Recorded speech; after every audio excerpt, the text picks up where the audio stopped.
सभी को सादर जीजने। मेरा नाम समर और मेरा नाम कीर्तन।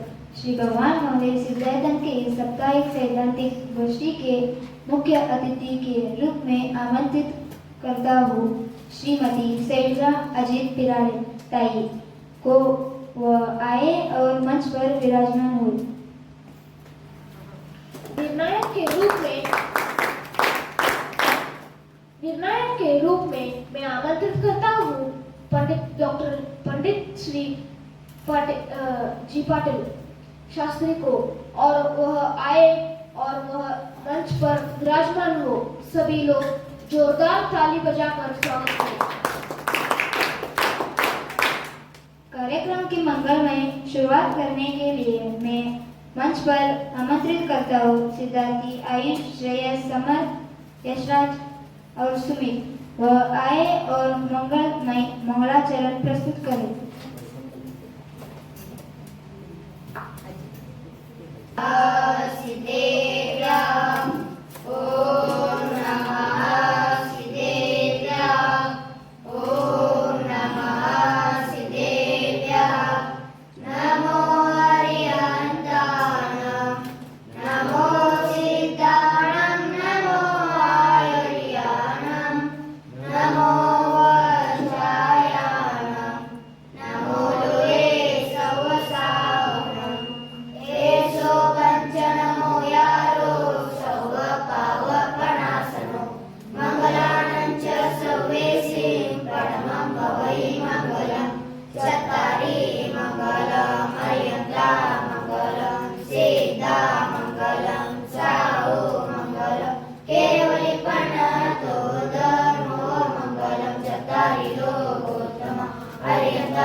बहुत बहुत धन्यवाद सभी सिद्धार्थियों को जिन्होंने मंगलमय मंगलाचरण किया। सभी जोरदार तालियों के साथ उनका उत्साहवर्धन करें। अब मैं प्रथम वक्ता के रूप में मंच पर आमंत्रित करता हूँ नीतीश मूर्ति को, जिनका विषय है देव शास्त्र गुरु का रक्षण। आगे तैयार रहे विशाल नरसकोड़ा, जिनका विषय है चार अनुयोग। सभी को सादर जय। मैं सिद्धार्थी नीतीश मूर्ति 8वीं कक्षा में पढ़ता हूँ। आज मैं देवशास्त्र गुरु के ऊपर एक गोष्ठी प्रस्तुत करने जा रहा हूँ। पूजा किसकी करनी चाहिए? देवशास्त्र गुरु का पूजन करना चाहिए। जैन धर्म के व्यक्ति के मुख्यता नहीं, व्यक्ति के स्थान पे गुरुओं के पूजा में विश्वास रखता है। देव का लक्षण आचार्य समर्थ पुत्र ने देव ने रत्नकरण श्रावकाचार्य के श्लोक नंबर 5 में कहते आपते न चिन्ह दोषेन सर्वदीनागमिष भवितज्ञो योगेन अन्यथा भवित। सच्चे देव वही है जो वितराग सर्वज्ञ हितोपदेश हो, जो किसी से ना तो रागी करते हैं और ना द्वेष, वही वितराग कहलाता है। वितराग का जन्म मरण आदि 18 दोष नहीं होते। आचार्य समर्थ भद्र ने रत्नकरण श्रावकाचार्य श्लोक नंबर 6 में कहते चुत्तिपास जरातंक जन्मातंक भवेश न राग द्वेष मोहस्य यस्यास स प्रकृति। जो सब कुछ जानता है वही सर्वज्ञ, जिसका ज्ञान का पूर्ण विकास हो गया है, जो तीन लोक की सब बातों को जो भूतकाल में हो रहे, वर्तमान में हो रहे, भविष्य में होगा, उन सब बातों का एक साथ जानता है वही सर्वज्ञ। जिसका वो जो भी उपदेश देगा वह सच्चा और अच्छा होगा। उसका उपदेशित करने वालों को ही हितोपदेशी कहा जाता है। अब शास्त्रार्थ आचार्य समर्थ भद्र ने रत्नकरण श्रावकाचार्य श्लोक नंबर 9 में कहा जाता है आप तो पज्ञा मनोलंग मदृष्ट इष्ट विरोधकम तत्वापादेशकुनम सर्व शास्त्रम का पादघट्टम। सच्चे देव की वाणी को शास्त्र कहते हैं। वह वितराग किया था, उनकी वाणी भी वितरागता की पोषक होती है।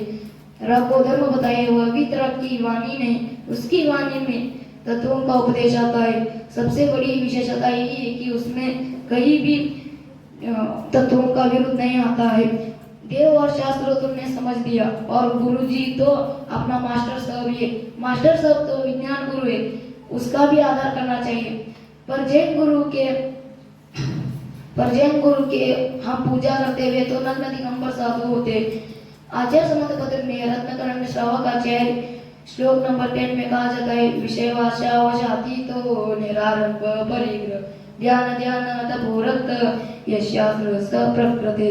वे सदा आत्मज्ञान स्वाध्याय में लीन रहते, सर्व प्रकार के आरंभ परिग्रह से सर्वथा रहित होते, विषय भोग की लालसा उनमें लेशमानी भी नहीं होते। इसी तपस्वी साधुओं को भी हम सभी भी देव शास्त्र गुरु के स्वरूप समझकर उन्हें बनने चाहिए। धन्यवाद। जय हिंद।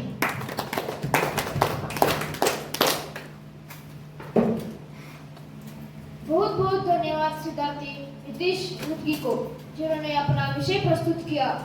अगले वक्ता के रूप में मैं बुलाना चाहूंगा अगले वक्ता के रूप में तैयार रहे पारस पटन शेट्टी।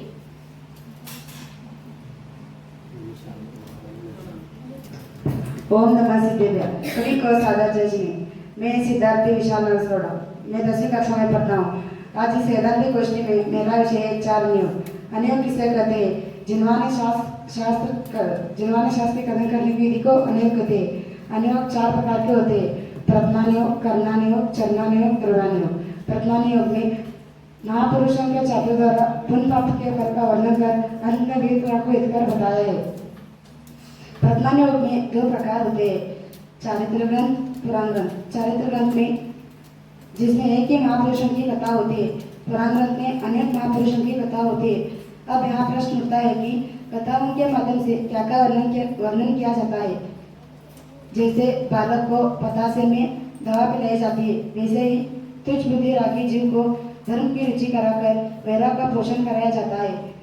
प्रथमानियोग के शास्त्र पद्म पुराण, आदि पुराण, उत्तर पुराण, हरिवंश पुराण, सैनिक चारित्र, श्रीपाल चारित्र, शगमन चारित्र, जंगू कुमार चारित्र। करणानियोग अशुद्ध जीव के गुणस्थान आदि, मार्गस्थान आदि कर्मों का त्रिलोक की रचना का वर्णन किया जाता है। करणानियोग के शास्त्र जीवकांड, कर्मकांड, लब्धिसार, क्षपनासार। चरणानियोग में 2 प्रकार होते हैं, श्रावक के, मुनि के। श्रावक के आचरण का, मुनि के आचरण का वर्णन किया जाता है। चरणानियोग के शास्त्र रत्नकरण श्रावकाचार, पुरुषार्थ सिद्धि उपाय, आत्मानुशासन, मूलाचार, सागर धर्मामृत आदि। द्रव्यानियोग में 2 प्रकार होते हैं, वस्तुपरक व्यवस्था, आध्यात्मिक व्यवस्था। वस्तुपरक व्यवस्था में शब्द साधक का वर्णन है, आध्यात्मिक व्यवस्था में सफल विज्ञान का वर्णन है। किस अनियोग में सूक्ष्म और स्थूल अनियोग है। केवलदान में करणानियोग, बुद्धि गोचर में प्रथमानियोग। केवलदान में करणानियोग में भाव क्रिया की मुख्यता, द्रव्यानियोग में आत्मपरिणमन की मुख्यता। द्रव्यानियोग के शास्त्र समयसार, प्रवचनसार, नियमसार, अष्टबावड़, रुद्र, संग्रह। चारों अंग में अंतर क्या है? प्रथमानियोग महापुरुषों के चारित्र का, करणानियोग अशुद्ध जीव कर्म का, 3 लोक का, चरणानियोग आचरण का, द्रव्यानियोग तत्वों का। चारों अनियोगता की उपयोगिता। प्रथमानियोग खट्टी मीठा दृष्टि के लिए उपयोग, करणानियोग धर्म में वृद्धि के लिए उपयोग, चरणानियोग धर्म में वृद्धि के लिए उपयोग, द्रव्यानियोग अनिवार्य। जैन धर्म की परिपति पहले द्रव्यानियोग के अनुसार सम्यक दृष्टि हो, फिर चरणानियोग के अनुसार व्रत आदि धारण कर वृद्धि हो। इसीलिए मुख्य रूप से निचली दशा में द्रव्यानियोग कार्यकारी है। इसके विपरीत से अनुसार देखकर जिसमें मुख्य रूप से धर्म में रुचि और प्रवृत्ति बढ़े उसी का अभ्यास करे या फिर बदलकर अभ्यास करना चाहिए। इसी प्रकार चारों अनियोग समझकर धर्म मार्ग पर चलकर शीघ्र ही आत्मकल्याण करें। धन्यवाद। जय हिंद। धन्यवाद विशाल नरसोड़ा, जिन्होंने उनका विषय प्रस्तुत किया। अब मैं अगले वक्ता के रूप में बुलाना चाहता हूँ पारस पटन शेट्टी, जिनका विषय है अष्टानिका महापर्व। अगले वक्ता के रूप में तैयार रहे सम्मेद दारवाकर, जिनका विषय है रात्रि भोजन की कहानी। मंचासीन अतिथिगण व निर्णायक महोदय और मेरे प्रिय साथियों, सभी को सादर जय हिंद। मैं सिद्धार्थी पारस 9वीं कक्षा में पढ़ता हूँ। आज के इस सैद्धांतिक गोष्ठी में मेरा विषय है अष्टानिका महापर्व। अष्टानिका महापर्व दशलक्षण पर्व के बाद के दूसरे नंबर का धार्मिक पर्व है। अष्ट यानी 8 और अनि यानी दिन। 8 दिन के पर्व को अष्टानिक पर्व कहते हैं। अष्टानिक पर्व वर्ष में 3 बार आता है, जैसे कि नंदीश्वर देव की पूजा में कहा गया है, कार्तिक फाल्गुन साढ़ के अंत 8 दिन माही, नंदीश्वर सुर जाते हम पूजे अंटाई। यह कार्तिक फाल्गुन और आषाढ़ माह में शुक्ल पक्ष की अष्टमी से पूर्णिमा तक मनाया जाता है। इस पर्व को मनाने के लिए देवता लोग तो नंदीश्वर द्वीप भी जाते हैं, परंतु मनुष्य वहाँ नहीं जा सकते, अतः यही भक्ति भाव से पूजा आदि करते हैं। मनुष्य वहाँ इसलिए नहीं जा सकते क्योंकि उनकी सीमा 2.5 दिन तक ही है। मध्य लेक में जो असंख्य द्वीप और समुद्र है, उनमें नंदीश्वर द्वीप 8वां द्वीप है। तीसरे पुष्कर द्वीप के मध्य में एक मानुष्योत्तर पर्व है, जिसके आगे मनुष्य नहीं जा सकता, इसीलिए उसका नाम मानुष्योत्तर पर्व पड़ा है। नंदीश्वर द्वीप में अत्यंत सुंदर स्वनिर्मित 52 जिन मंदिर है। वहां जाकर देवतागण पूजा भक्ति और आत्म साधना करते हैं। हम लोग भी इस पर्व में विविध धार्मिक योजनाओं द्वारा प्रवृत्त हो सकते हैं।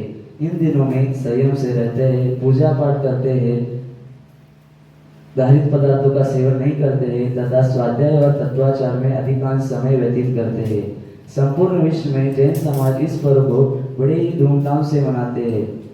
अधिकांश स्थानों पर कवि वसंत लाल जी द्वारा रचित सिद्ध चक्र विधान का भी पाठ होता है। सिद्धों के समुदाय को सिद्ध चक्र कहते हैं। सिद्ध चक्र विधान में सिद्धों की स्थिति तो की जाती है, अतः उन्होंने सिद्ध दशा कैसे प्राप्त की, इसके व्याख्यान से मुक्ति के मार्ग का प्रतिपादन भी होता है। महासती महिला सुंदरी और श्रीपाल ने भी इस पर्व में सिद्ध चक्र विधान की आराधना की थी। सिद्ध चक्र विधान की आराधना का सच्चा फल वीतराग भाव की प्राप्ति व वृद्धि होना है, क्योंकि सिद्ध परमेष्ठी पूर्ण वीतरागी है। सिद्ध चक्र विधान की आराधना करके लौकिक फल की चाह करना उसके फल एवं महत्व को कम करना है। हम भी सिद्ध चक्र विधान द्वारा सिद्धों के स्वरूप को पहचान कर यह समझ सकते हैं कि जैसे ही हमारी आत्मा शुद्ध और पवित्र है, वैसे ही हमारा स्वभाव शुद्ध और निरंजन है। इनके समान हम भी मोक्ष मार्ग अपना कर अनंत सुखी और अनंत ज्ञानी बन सकते हैं। धन्यवाद। जय जय। सिद्धार्थी पारस पटेल शेट्टी को, जिन्होंने अपना विषय प्रस्तुत किया। अगले वक्ता के रूप में मैं बुलाना चाहूंगा समय धारण कर, जिनका विषय है रात्रि भोजन की कहानी। अगले वक्ता के रूप में तैयार रहे वीर उपाध्याय, जिनका विषय है 5 पाप। सभी को साम्राज्य जी। मेरा नाम है सिद्धार्थी समय धारवाड़कर। मैं 8वीं कक्षा में पढ़ता हूँ और मेरा विषय है रात्रि भोजन की कहानी। एक गांव में एक बारात आई थी। उसके लिए रात में भोजन बनाया गया था। अंधेरे में किसी ने देख नहीं पाया और सब्जी में एक सांप गिर गया।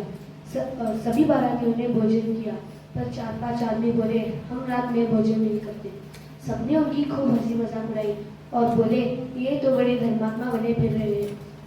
पर हुआ यह कि भोजन करते ही सभी बारातियों बेहोश होने लगे। को स्वर्ग भेजने वाले खुद ही स्वर्ग की तैयारी करने लगे। जल्दी ही उन 5 आदमियों ने सभी बारातियों को अस्पताल पहुंचाया गया। यदि वे भी रात में भोजन करते तो एक भी आदमी नहीं बचता। इसीलिए रात में भोजन नहीं करना चाहिए। धन्यवाद। जय जी।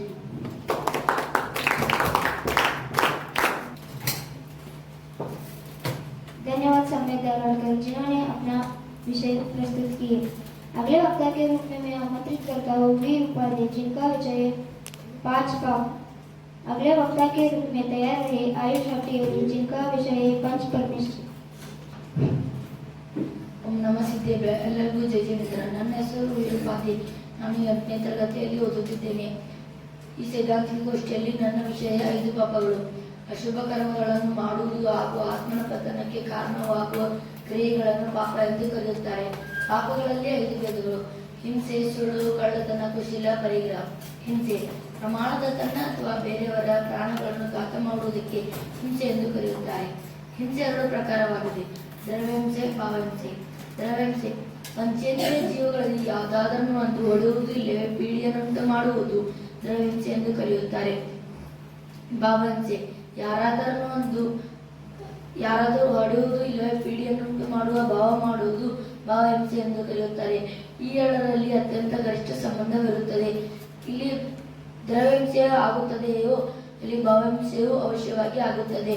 ಇದಕ್ಕೆ ವಿಪರೀತವಾಗಿ ದ್ರವ್ಯಹಿಂಸೆ ಆದಲ್ಲಿ ಭಾವಹಿಂಸೆ ಆಗಬಹುದು ಇಲ್ಲವೇ ಆಗದೇ ಇರಬಹುದು. ಹಿಂಸೆ 4 ಪ್ರಕಾರವಾಗಿದೆ: ಸಂಕಲ್ಪ ಹಿಂಸೆ, ಆರಂಭ ಹಿಂಸೆ, ವಿರೋಧಿ ಹಿಂಸೆ, ಉದ್ಯೋಗ ಹಿಂಸೆ. ಸಂಕಲ್ಪ ಹಿಂಸೆ. ಸಂಕಲ್ಪ ಹಿಂಸೆ ಎಂದರೆ ಪ್ರಯತ್ನಪೂರ್ವಕವಾಗಿ ಹಿಂಸೆ ಮಾಡುವುದಕ್ಕೆ ಸಂಕಲ್ಪ ಹಿಂಸೆ ಎನ್ನುತ್ತಾರೆ. ಒಬ್ಬ ಮನುಷ್ಯ ಪಶು ಪಕ್ಷಿಗಳಿಗೆ ಹೊಡೆಯಬೇಕೆಂಬ ನಿರ್ಧಾರ ಮಾಡಿದಾಗ ಅದು ಹೊಡೆಯುವುದು ಸಂಕಲ್ಪ ಹಿಂಸೆಯಾಗಿದೆ. ಆರಂಭ ಹಿಂಸೆ.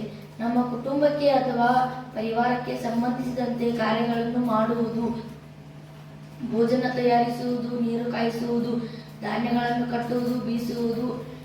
ಪ್ರಯತ್ನಪೂರ್ವಕವಾಗಿ ಮಾಡುವಾಗ ಯಾವ ಹಿಂಸೆಯೂ ಆಗುತ್ತದೆಯೋ ಅದು ಸಂಕಲ್ಪಪೂರ್ವಕವಾಗಿ ಆಗದೆ ಸಹಜವಾಗಿ ಆಗಿರುತ್ತದೆ. ಅದನ್ನು ಆರಂಭ ಹಿಂಸೆ ಎಂದು ಕರೆಯುತ್ತಾರೆ. ವಿರೋಧಿ ಹಿಂಸೆ. ಅನ್ಯಾಯ ಕಾರ್ಯಗಳನ್ನು ತಡೆಯುವಲ್ಲಿ ಆಗುವಂತ ಹಿಂಸೆ ಇದೆಯೋ ಅದು ವಿರೋಧಿ ಹಿಂಸೆ. ತನ್ನನ್ನು, ಧರ್ಮವನ್ನು, ಸಮಾಜವನ್ನು, ರಾಷ್ಟ್ರವನ್ನು ಶತ್ರುಗಳಿಂದ ತಪ್ಪಿಸುವಾಗ ಯಾವ ಹಿಂಸೆಯೂ ಆಗುತ್ತದೆಯೋ ಅದು ವಿರೋಧಿ ಹಿಂಸೆಯಾಗಿದೆ. ಉದ್ಯೋಗ ಹಿಂಸೆ. ಒಕ್ಕಲುತನ, ವ್ಯಾಪಾರ, ಉದ್ಯೋಗ ಮುಂತಾದವುಗಳಲ್ಲಿ ಯಾವ ಹಿಂಸೆಯೂ ಉಂಟಾಗುತ್ತದೆಯೋ ಅದು ಉದ್ಯೋಗ ಹಿಂಸೆಯಾಗಿದೆ. ಗೃಹಸ್ಥನು ಸಂಕಲ್ಪ ಹಿಂಸೆಯ ತ್ಯಾಗಿಯಾಗಿರುತ್ತಾನೆ ಮತ್ತು ಉಳಿದು ಹಿಂಸೆಗಳನ್ನು ತಿಳಿದು ಕೂಡ ಪ್ರಮಾಣಪೂರ್ವಕವಾಗಿ ತ್ಯಾಗಿಯಾಗಿರುತ್ತಾನೆ. ಅವನು ಸಂಕಲ್ಪ ಹಿಂಸೆಗಳಿಂದ ಉಳಿದುಕೊಳ್ಳಬಹುದಾಗಿದೆ, ಉಳಿದ ಹಿಂಸೆಗಳಿಂದ ಉಳಿದುಕೊಳ್ಳಲು ಸಾಧ್ಯವಿಲ್ಲ. ಒಂದು ವೇಳೆ ಪರೋಪಕಾರ ದೃಷ್ಟಿಯಿಂದ ಹಿಂಸೆ ಮಾಡಿದ ಮೇಲೂ ಸಹ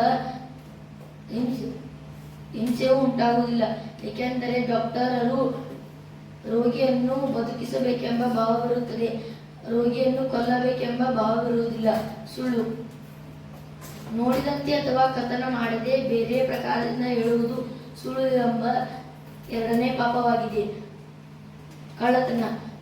ಕೊಡದೇ ಇರುವ, ಕೆಳಗೆ ಬಿದ್ದಿರುವ, ಇಟ್ಟು ಮರೆತಿರುವ ಮತ್ತು ಇಟ್ಟು ಹೋಗಿರುವ ವಸ್ತುಗಳನ್ನು ತೆಗೆದುಕೊಂಡು ಇನ್ನೊಬ್ಬರಿಗೆ ಕೊಡುವುದು ಅಥವಾ ನಾವು ಇಟ್ಟುಕೊಳ್ಳುವುದು ಅದು ಕಳ್ಳತನ ಎಂಬುದು 3ನೇ ಪಾಪವಾಗಿದೆ. ಕುಶೀಲ. ಪರಸ್ತ್ರೀಯರನ್ನು ಅಥವಾ ಪುರುಷರನ್ನು ಹಿತದೃಷ್ಟಿಯಿಂದ ನೋಡುವುದು ಮತ್ತು ಅವಳ ಸಂಗಡ ರಮಣ ಮಾಡುವುದು ಕುಶೀಲವೆಂಬುದು 4ನೇ ಪಾಪವಾಗಿದೆ. ಪರಿಗ್ರಹ. ಅವಶ್ಯಕ್ಕಿಂತ ಹೆಚ್ಚು ಸಂಸಾರ ವಸ್ತುಗಳನ್ನು ಉಪಯೋಗ ಮಾಡುವುದು ಪರಿಗ್ರಹವೆಂಬುದು 5ನೇ ಪಾಪವಾಗಿದೆ. ಹಿಂಸೆಯಿಂದ ಧನಶ್ರೀ. ಸುಳ್ಳು ಹೇಳುವುದರಿಂದ ಸತ್ಯಘೋಷನು, ಕುಶೀಲದಿಂದ ಕೊತ್ತಲವಾಲನು ಮತ್ತು ಪರಿಗ್ರಹದಿಂದ ಶ್ಮಶುವಳಿತನು दुर्गतिಯನ್ನು ಪ್ರಾಪ್ತ ಮಾಡಿಕೊಂಡರು. ಧನ್ಯವಾದ. जय हिंद. धन्यवाद सिद्धार्थी वीर उपाध्याय को जिन्होंने अपना विषय प्रस्तुत किया। अगले वक्ता के रूप में मैं बुलाना चाहूंगा आयुष होली, जिनका विषय है पंच परमेष्टि। अगले वक्ता के रूप में तैयार रहे सिद्धार्थ रणकर, जिनका विषय है हट्टी बालक की कहानी। ओम नमः सिद्धेभ्यः। सभी को सादर जय जय। मेरा नाम आयुष अतिवड़ी, 9वीं कक्षा में पढ़ता हूँ। इस सैद्धांतिक गोष्ठी में मेरा विषय है पंच परमेष्टि। नमो अर्यंतान, नमो सिद्धान, नमो आयर्यान, नमो अजायन, नमो सरस्वती। यह पंच नमस्कार मंत्र है। इसमें सबसे पहले पूर्ण वितरागी और पूर्ण ज्ञानी अनंत भगवान को और सिद्ध भगवानों को नमस्कार किया गया है। अरहंत, सिद्ध, आचार्य, उपाध्याय और साधु यह पंच परमेष्टि है। ये 5 प्रकार के होने के कारण इनको पंच परमेष्टि कहते हैं। अनंत जो गृहस्थ अपना त्याग कर मुनिधर्म संगीकार कर निज स्वभाव साधन द्वारा 4 गति कर्मों का नाश करके अनंत चतुष्टय से अनंत वीर रूप में विराजमान रहते हो अनंत है। शास्त्रों में अनंत के 46 गुणों का वर्ण है। 10 जन्म, 10 केवल ज्ञान, 14 देवकृत, 8 प्रतिहार्य, 4 चतुष्टय होते हैं। सिद्ध जो व्यवस्थापना त्याग कर मुनिधर्म साधन द्वारा 4 गति कर्मों का नाश करके अनंत चतुष्टय प्रकट करके कुछ समय बाद 4 आगाती कर्मों को नाश करके समस्त अन्य द्रव्य का संबंध छूट जाने पर लोक के सभी लोक के अग्रभाग में विराजमान सिद्ध है आचार्य जो सम्यक दर्शन सम्यक ज्ञान सम्यक की आदित्य से प्रधान पद प्राप्त करके मुनि संघ के नायक हुए हैं। दीक्षा लेने वाले को योग ज्ञान दीक्षा देते हैं। अपने दोष प्रकट करने वाले को प्रायश्चित विधि से शुद्ध करते हैं। ऐसे आचरण करने और कराने वालों को आचार्य कहते हैं। उपाध्याय जो बहुत जैन शास्त्रों के ज्ञाता होकर संघ के पठन पाठन के अधिकारी हुए हैं तथा जो समस्त शास्त्रों का सार आत्म स्वरूप में एकाग्रता है अधिकतर से उनमें लीन रहते हैं औरों को पढ़ाते हैं वो उपाध्याय है। साधु आचार्य उपाध्याय को छोड़कर समस्त जो मुनि धर्म के धारक है और आत्म स्वभाव को साधते हैं वह 28 मूल गणों को अखंडित पालते हैं। समस्त आरंभ और अंतरंग परिग्रह से रहित रहते हैं। सदा ज्ञान ध्यान में लवलीन रहते हैं। सांसारिक प्रपंचों से यदा सदा दूर रहते हैं उन्हें साधु परमेष्टि कहते हैं। हम भी पांचों परमेष्टि की स्वरूप समझकर उनके जैसा बने। धन्यवाद। जय हिंद।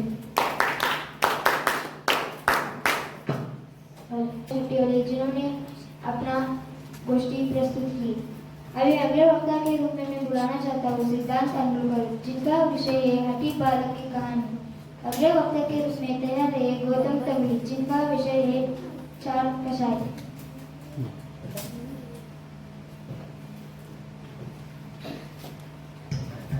ओम नमः सिद्धेश्वर। सभी को सादर जय जय। मेरा नाम है सिद्धांत तेंदुलकर। मैं 9वीं कक्षा में पढ़ता हूँ। इस सैद्धांतिक गोष्ठी में मेरा विषय है हठी बालक की कहानी। एक बालक बहुत हठी था। वह खाने पीने का लोभी भी बहुत था। जब देखे तब अपने घर में भाई बहन से जरा चीजें पर लड़ाई लड़ता था। उसकी माँ ने उसे बहुत समझाया पर वह न मानता। एक दिन उसके घर में मिठाई बनाई। माँ ने सब बच्चों को बराबर बांटकर सब मिठाई पाकर प्रसन्न होकर खाने लगे। पर वह कहने लगा कि मेरा लड्डू छोटा है, तक खा चुके थे, नहीं तो बदल दिया जाता। वह क्रोधित होता ही जोर जोर से रोने लगा और गुस्से में आकर लड्डू को फेंक दिया। मनाया पर वो घमंड भी था ना, कैसे मानता। कोने में था एक बिच्छू। बिच्छू ने उसे काट खाया। उसे किए पर उसे सजा मिल गई। लड्डू भी गया और दिन भर भूखा भी रहा और बिच्छू ने भी काट गया। से अलग क्रोधी मानी लोभी हठी बालक की यही दशा होती है। क्रोध मान लोभ हमें भी नहीं करना चाहिए। हमें भी हठ और चार कषाय को छोड़कर शीघ्र ही आत्म कल्याण करें। धन्यवाद। जय हिंद।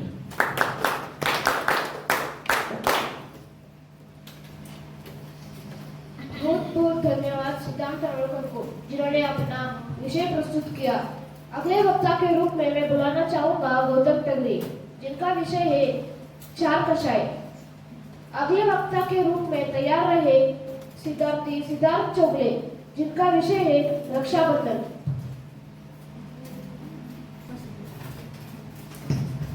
ನಮಸ್ತೆ ಎಲ್ಲರಿಗೂ ನನ್ನ ಹೆಸರು ಗೌತಮ್. ನಾನು 9ನೇ ತರಗತಿಯಲ್ಲಿ ಓದುತ್ತಿದ್ದೇನೆ. ಈ ಸೈದ್ಧಾಂತಿಕ ಗೋಷ್ಠಿಯಲ್ಲಿ ನನ್ನ ವಿಷಯ ಕಷಾಯ. ಕಷಾಯ ಎಂದರೇನು? ಯಾವ ಜೀವವು ಆತ್ಮನ ಘಾತಿಸುವುದು, ಅದರ ದುಃಖ ನೀಡುವುದು ಅದು ಕಷಾಯವಾಗಿದೆ. ಈ ಮೇಲಿನ ಭಾವವು ಜೀವನನ್ನು ಕಷಾಯವನ್ನಾಗಿ ಮಾಡುತ್ತದೆ. ಆದ್ದರಿಂದ ಇದನ್ನು ಕಷಾಯ ಎಂದು ಹೇಳುತ್ತಾರೆ. ಕಷಾಯಗಳಲ್ಲಿ 4 ಭೇದಗಳು. ಅವು ಕ್ರೋಧ ಕಷಾಯ, ಮಾನ ಕಷಾಯ, ಮಾಯಾ ಕಷಾಯ, ಲೋಭ ಕಷಾಯ. ಹಾಗಾದರೆ ಕ್ರೋಧ ಕಷಾಯ ಎಂದರೇನು? ಕ್ರೋಧ ಕಷಾಯ ಎಂದರೆ ತನ್ನ ಆತ್ಮನ ಸ್ವಭಾವವು ಕ್ಷೇಮ ಮಾಡುತ್ತದೆ. ಮಾನ ಕಷಾಯ ಎಂದರೇನು? ಎರಡನೆಯವರ ಕುರಿತು ತಿರಸ್ಮಾನ, ಅಹಂಕಾರ, ರೂಪ ಭಾವವಾಗುವುದು, ಅಂದರೆ ಬಲವಾಗುವುದು. ಮಾಯಾ ಕಷಾಯ ಎಂದರೇನು? ಮಾಯಾ ಅಂದರೆ ಮಾಯಾಚಾರ ಮಾಡುವುದಾಗಿದೆ. ಛಲ ಕಪಟ ಮಾಡುವುದು, ಎರಡನೆಯವರಿಗೆ ವಿಶ್ವಾಸಘಾತ ಮಾಡುವುದು, ಅಥವಾ ಮನಸ್ಸಿನಲ್ಲಿ ಒಂದು ಮಾತಿನಲ್ಲಿ ಇನ್ನೊಂದು ಮಾತು ಮಾಡುವುದು, ಬೇರೊಂದು ಆಗುವುದು ಮಾಯಾಕ್ಷಯವಾಗಿದೆ. ಲೋಭಕಷಾಯವಾಗುವುದು, ಇಚ್ಛೆಯಾಗುವುದು ಅಥವಾ ಅವುಗಳನ್ನು ಏನಾದರೂ ಮಾಡಿ ಹೇಳಲಾಗಿದೆ. ಈ ಕಷಾಯದ ಕಾರಣ ನರಕಾದಿ ಗತಿಗಳಲ್ಲಿ ಹುಟ್ಟಬೇಕಾಗುತ್ತದೆ. ಲೋಭದ ಕಾರಣವೇ ಸೇಟ್ ಪಣಹಸ್ವನ ಸತ್ತು ಸಂಪರ್ಕವಾಗಿ ಹುಟ್ಟಿದನು. ಆದ್ದರಿಂದ ನಾವುಗಳು ಈ 4 ಕಷಾಯಗಳನ್ನು ಮಾಡದೆ ಉತ್ತಮ ಗತಿಗಳನ್ನು ಪಡೆದುಕೊಳ್ಳೋಣ. ಧನ್ಯವಾದ. ಜೈ ಶ್ರೀ.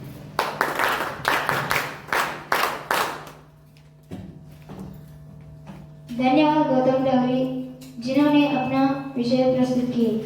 अगले वक्ता के रूप में मैं बुलाना चाहता हूँ सिद्धांत चौगला जिनका विषय है रक्षाबंधन। अगले वक्ता के रूप में अंतिम वक्ता के रूप में तैयार रहे स्वस्तिक यलमनोहर जिनका विषय है रात्रि भोजन की कहानी।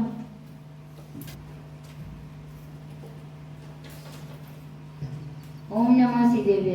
सभी को सादर जय जिनेन्द्र। मैं हूँ सिद्धार्थ चौगले। मैं 9वीं कक्षा में पढ़ता हूँ। आज इस सिद्धार्थी गोष्ठी में मेरा विषय है रक्षाबंधन। रक्षाबंधन एक महापर्व है। उस दिन अकंपनाचार्य आदि 700 मुनिराजों की रक्षा की गई थी। अकंपनाचार्य एक दिगंबर संत थे। उनके साथ 700 मुनियों का एक संघ था और वे विहार करके उज्जैन पहुंचे। उज्जैन के राजा श्री वर्मा थे और उनके 4 मंत्री बलि, नमोची, बृहस्पति, प्रहलाद। उन चारों मंत्रियों को धर्म में बिल्कुल भी रुचि नहीं थी और राजा ने मुनियों का आगमन सुना तो वो सदल बल अपनी सेना के साथ मुनियों के दर्शन के लिए निकले। मंत्रीगण भी साथ में थे और अतः मुनिराज अपनी आत्म साधना में मग्न थे और अतः प्रवचन चर्चा का कोई प्रसंग न बना। ने राजा को भड़काना चाहा, कहा कि मौनम मूर्ख से भूषणम, मौन मूर्खता छुपाने का अच्छा उपाय है। यह सुनकर मुनि भी चुप रहे और जिस मार्ग से चारों मंत्री और राजा जा रहे थे उसी मार्ग से शुद्धसागर मुनिराज अपना आहार करके लौट रहे थे और एक मंत्री ने बोला कि देखो कि एक बैल आ रहा है, मूर्ख आ रहा है और चारों मंत्री शुद्धसागर मुनिराज से वाद विवाद करने लगे। और फिर क्या था, शुद्धसागर मुनिराज ने अपनी बल बुद्धि युक्ति से उन चारों मंत्रियों का शीघ्र ही अंत खंडित कर दिया। अपना अभिमान राजा के सामने चूर्ण हो गया। आज अकंपनाचार्य के साथ ये सारी बात बताते हैं और शुद्धसागर अकंपनाचार्य मुनिराज कहते हैं कि तुम्हें उनसे उलझना ही नहीं था। जैसे तीव्र कषाय, जैसे सांप को दूध पिलाने से विषी मिलता है, वैसे ही तीव्र कषाय जीवों को तत्व चर्चा आदि बातों को बताने से उनका तीव्र कषाय बढ़ता है और कषाय के तीव्र में आकर पूरे संघ पर उत्सर्ग न करे। इसीलिए तुम उसी स्थान पर जाकर अपनी आत्म साधना में लीन रहो। और चारों मंत्री रात को शुद्धसागर मुनिराज के ऊपर उपचार करने के लिए एक साथ तलवार उठाए तो उनके हाथ कीलित हो गए और सुबह जनता और राजा आए तो जनता ने शुद्धसागर मुनिराज की स्तुति की और राजा ने चारों मंत्रियों को देश निकाला दे दिया और चारों मंत्री हस्तिनापुर पहुंचे। हस्तिनापुर के राजा श्री पद्मराय थे और किसी बात पर प्रसन्न होकर श्री पद्मराय राजा ने मुंह मांगा वरदान मांगने को कहा और चारों मंत्री यथा समय लेने की अनुमति ले ली और अकंपनाचार्य आदि 700 मुनिराज विहार करके हस्तिनापुर पहुंचे और चारों मंत्रियों को यह बात पता चली तो वो बलि ने 7 दिन के लिए राज्य मांग लिया और मुनिराज पर घोर उपचार करने लगा। श्री पद्मराय के भाई मुनि विष्णु कुमार थे। उनको विक्रिय रिद्धि थी और विक्रिय रिद्धि मतलब अपने शरीर को जितना चाहे बड़ा या छोटा बना सकते थे और मुनि विष्णु कुमार की विनती की गई और यह बात को पता चली तो तब वे अपना मुनि पद छोड़कर एक पावनिया का वेश बनाकर बलि के दरबार में जाते हैं और मीठी मीठी बातों से बलि को मोह लेते हैं और बलि ने उनको मुंह मांगा वरदान मांगने को कहते हैं और मुनि विष्णु कुमार ने भूमि के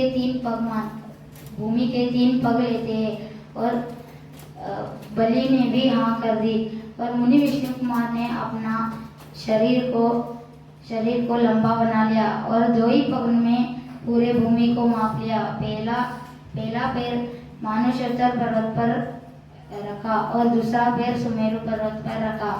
दो ही पग में पूरे भूमि को नाप लिया और तीसरा पैर रखने के लिए जगह ही नहीं बचा तो उन चारों मंत्रियों के सीने पर तीसरा पैर रख दिया और उस दिन अकंपनाचार्य आदि 700 मुनियों का उपसर्ग दूर हो गया और मुनि विष्णु कुमार ने अपने आचार्य श्री से फिर से दीक्षा धारण कर अपनी आत्म साधना में मग्न होकर मोक्ष प्राप्त कर ली और 700 मुनिराज भी अपने आत्म ध्यान में लीन होकर स्वर्ग एवं मोक्ष चले गए।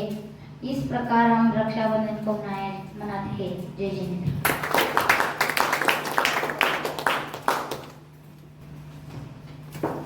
बहुत बहुत धन्यवाद सिद्धार्थ चौबे को जिन्होंने अपना विषय को प्रस्तुत किया।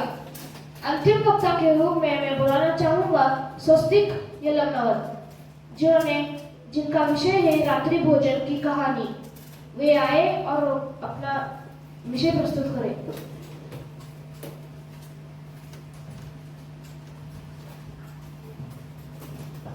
ओम नमः सिद्धेभ्य। सभी को सादर जय जिनेन्द्र। मेरा नाम स्वस्तिक, मैं 10वीं कक्षा में पढ़ता हूँ। इस सैद्धांतिक गोष्ठी में मेरा विषय है रात्रि भोजन की कहानी। एक गांव में एक बारात आई थी। उसके लिए रात में भोजन बन रहा था। अंधेरे में किसी ने देख नहीं पाया और सब्जी में एक सांप गिर गया। रात में ही भोजन हुआ। सब बारातियों ने भोजन किया पर 4-5 आदमी बोले हम तो रात में भोजन नहीं करते। सबने उनकी खूब हंसी मजाक उड़ाई। ये बड़े धर्मात्मा बने फिरते हैं, रात में भूखे रहेंगे तो सीधे स्वर्ग जाएंगे। होने लगे दूसरों को स्वर्ग भेजने वाले खुद ही स्वर्ग की तैयारी करने लगे। पर जल्दी ही उन 5 आदमियों ने अस्पताल पहुंचाया। वहां मुश्किल से आदम को बचाया जा सका। यदि वे भी रात में खाते तो एक भी आदमी नहीं बचाते। इसीलिए किसी को भी रात्रि में भोजन नहीं करना चाहिए। धन्यवाद। जय जिनेन्द्र।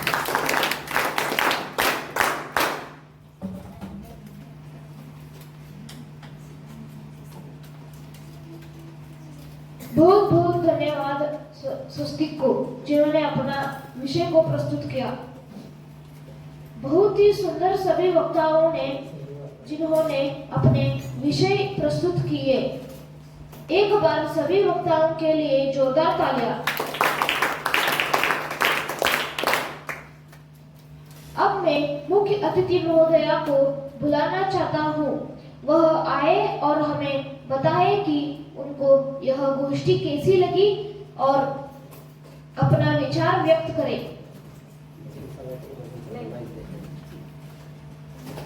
तर मी हिंदी बोलायचा पण प्रयत्नच करते हैं। तर सबको सादर जय जिनेन्द्र। आप सब लोगों ने बहुत ही बढ़िया तरह से अपना अपना विषय प्रस्तुत किया है। मैं सबको धन्यवाद देना चाहती हूँ। इतनी छोटी उम्र में भी आप इतना अच्छा प्रयास कर लेते हैं तो वो बहुत ही मतलब प्रशंसनीय तो है ही, लेकिन और लोगों को भी प्रेरणा देने वाली चीज है। तो आपको मैं यही कहना चाहूंगी और आप बहुत सारे अच्छे बच्चे हैं तो आपने बहुत अच्छा प्रयास किया है और आपको बहुत अपनी जिनवानी माता मिली है जो माता हमें अपने बच्चों को कभी ऐसे वैसे छोड़ती नहीं। ये बहुत अच्छे संस्कार दे के छोड़ती है तो अपने इन संस्कारों को आगे लेके जाना है। और बहुत मैंने क्या बोला अपने को बड़ा आदमी जैसा अंबानी ऐसे नहीं बड़ा बनना है, हमें भगवान जैसे महान बनना है जो दूसरों के नजर में भी महानता रहे। अपने को देखने के लिए दूसरे की नजर में कैसी नजर होना चाहिए हमें देखने के लिए, महान कैसा बच्चा है, कितना अच्छा बच्चा है, ऐसे हम सब लोगों को अप्रिशिएट हमको करना चाहिए ना वो लोग, है ना। तो आपने ये जो किया है वो बहुत ही बढ़िया था। हाँ, मैं सबको धन्यवाद देना चाहती हूँ। मैं सब की स्तुति करती हूँ, प्रशंसा करती हूँ। हमें बहुत अच्छा लगा आपके सानिध्य में आके। मैं अपने पंडित जी को, ये जो संचालक है, सबको, ये बच्चों को आपकी ये प्रगति देखकर हमें भी बहुत खुशी है। और आप ऐसे ही आगे बढ़ते रहे, ऐसे आशीर्वाद के साथ मैं अपना गोष्ठी के संबंध में अपने विचार व्यक्त किए। अब मैं निर्णायक महोदय को बुलाना चाहूँगा। वह आए और गोष्ठी के संबंध में अपने विचार व्यक्त करें।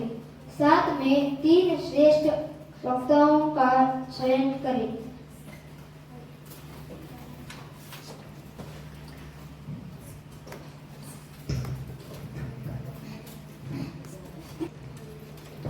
संतप्त मानस शांत हो, जिनके गुणों के गान में वे वर्धमान महान जिन विचरे हमारे ध्यान में। जय बोलो महावीर तीर्थंकर भगवान की। इस साप्ताहिक संगोष्ठी में आप सभी लोगों ने बहुत ही अच्छा प्रस्ताव रखा। सभी विद्यार्थी, सभी छात्र भी अच्छे ही बोले हैं। रैंक निकालना तो बहुत मुश्किल रहता है, वैसा सब लोगों ने अच्छा बोला है, तो इसके लिए एक बार सभी लोगों के लिए जोरदार तालियां। मैंने कहा सभी लोगों ने अच्छा बोला है। अब इसमें थोड़ा थोड़ा आगे आ जाते हैं। जो भी मंच पर रहते हैं, अध्यक्ष जी का काम है कि किसने क्या बोला और किसमें क्या गलती है, किस कैसा बोलना चाहिए था, उसका पूरा उतार चढ़ाव नोट करके बोलना अध्यक्ष जी का काम रहता है। लेकिन मेरे इस काम को शैला जैन ने पूरा कर दिया, अब उसमें मेरा कुछ भी काम नहीं है। तो इसके लिए मैं शैला जी को बहुत धन्यवाद देना चाहता हूँ, क्योंकि एक एक छात्र का पूरा उन्होंने सुना और किसने क्या बोला है, कैसा बोला है, क्या सुधार होना चाहिए था, देखकर बोलना, नहीं देखकर बोलना, भाषा शैली, सभी दृष्टिकोण से आप लोगों को उन्होंने नापा है। तो छात्रों के संबंध में जो बोलना था उन्होंने कहा है। इसलिए मैं जो भी 10 छात्र आज बोले हैं, इसके संदर्भ में कुछ भी नहीं बोलूंगा। अब आगे की बात, आज की जो चीफ गेस्ट है शैला जैन, इसके बारे में कहीं है आपने पूजन में पंक्ति पढ़ा है, याद आता है किसी को कुछ? मैं एक लाइन बोलता हूँ, आगे कुछ आता है तो देखते हैं। करते तप शैल नदी तट पर, ये देवशास्त्र गुरु की पूजा है। गुरु की आगे के लाइन में ये आता है। तो करते तप शैल नदी तट पर, जैसे मुनिराज लोग कहाँ तप करते हैं? वन में, जंगल में। तो ये शैल है, पर्वत है। तो आपका भी स्वभाव ऐसा ही पर्वत जैसा है। सभी लोगों से हंसते हंसते आप बोलते रहे, और आपने भी अलग से जिन जिन विषयों को पंडित जी ने दिया है उनको आपने भी झांका है, देखा है, ध्यान किया है, उसके बारे में नोट करके आए हैं कि किसको क्या बोलना है। तो प्रथमतः मैं आपको तहे दिल से आपको जय जिनेंद्र कहता हूँ और धन्यवाद भी देता हूँ। और साथ में आप तीर्थंकर को भी साथ में ही लेकर आए हैं, द्वितीय तीर्थंकर अजीत जी महोदय, उनको भी मैं कार्यक्रम के तरफ से और व्यक्तिगत रूप से भी बहुत बहुत धन्यवाद देता हूँ। आपने भी हमारे इस कार्यक्रम की शोभा बढ़ाई, इसके लिए एक बार जोरदार तालियां। और आगे ऐसे कार्यक्रम चलने के लिए कुछ न कुछ चाहिए, इसके बिना नहीं होगा। तो उसमें सबसे बड़ा हाथ रहता है कोऑर्डिनेटर का। तो इसमें पंडित प्रासुक जैन शास्त्री जी का बहुत बड़ा हाथ रहा, जिन्होंने बच्चों को 2-3 दिनों में बहुत ही अच्छे से विषय भी चयन जो किए हैं प्रासुक जी ने दिया है, या आप लोगों ने भी सुना होगा, पूछा होगा। तो सभी लोगों ने एक अच्छी तरह से तैयारी करके, सिद्ध करके, जो 3 दिन का जो छुट्टी था उसको वेस्ट ना करते हुए आध्यात्मिक रूप से जो गोष्ठियाँ चलती है मैडम, सब लोग वरिष्ठ लोग रहते हैं, बड़े लोग रहते हैं, लेकिन ये तो बालक लोग हैं, बच्चे लोग, ये लोग इतना गंभीर में बोलेंगे इन विषयों के बारे में, ऐसा मैंने सोचा भी नहीं था। तो गोष्ठी मतलब सेमिनार मतलब उसमें बहुत कुछ सोचना रहता है, लेखन करना रहता है, लेकिन आप प्राथमिक और हाई स्कूल के हंत में रहते हुए इन विषयों के बारे में बहुत ही गंभीरता से अच्छे विषयों को चुना।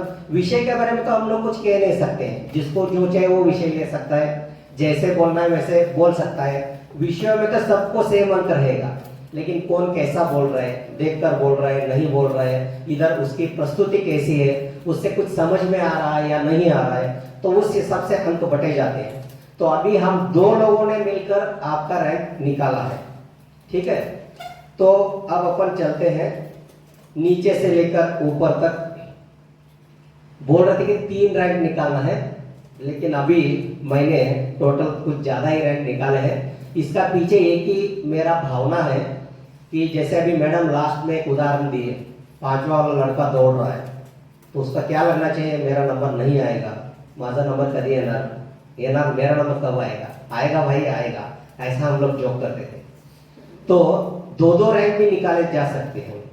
तो उस हिसाब से तृतीय स्थान पर रहा, ये भी मैं कहता हूं कि एक ही आदर्श व्यक्ति अब तक बोलता था, दूसरा आदर्श व्यक्ति मेरे दृष्टि में सिद्धार्थ चौगले रक्षाबंधन के विषय पर बोला, और एक तृतीय स्थान पर रहा। एक बार खड़े रहो भैया, इधर आ जाओ एक बार इधर।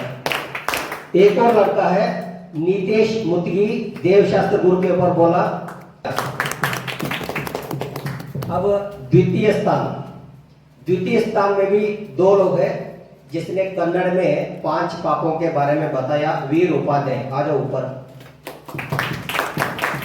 एक और है विशाल नरेश गौड़ा, हाँ 12 नरेश गौड़ा। विशाल की खासियत रही 4 अनुयोग के ऊपर बिना देखकर चारों अनुयोगों के ग्रंथों का नाम बताया उसने, और विषय वस्तु भी अच्छे से प्रस्तुत की। तो बहुत अच्छा सा उसका विषय की प्रस्तुति रही, चारों अनुयोग के बारे में, वो भी आगम और सभी ग्रंथों के नाम बोलकर। और मैडम ने प्रश्न किया, उसका भी उसने जवाब दिया, और इसने भी अच्छा बोला, मस्ती भी करता लेकिन पढ़ता भी है। तो ये दोनों द्वितीय स्थान पर है, इनके लिए एक बार जोरदार तालियां। अब प्रथम स्थान कौन आए हैं आप जानते हैं। इस प्रथम स्थान की नाम मैं मैडम जी अनाउंस करेंगे, उनको देता हूं। आपके लिस्ट में भी मैंने डाल के रखा है। फर्स्ट रैंक गोस्ट पहला नंबर आता है पारस पटन शक्ति।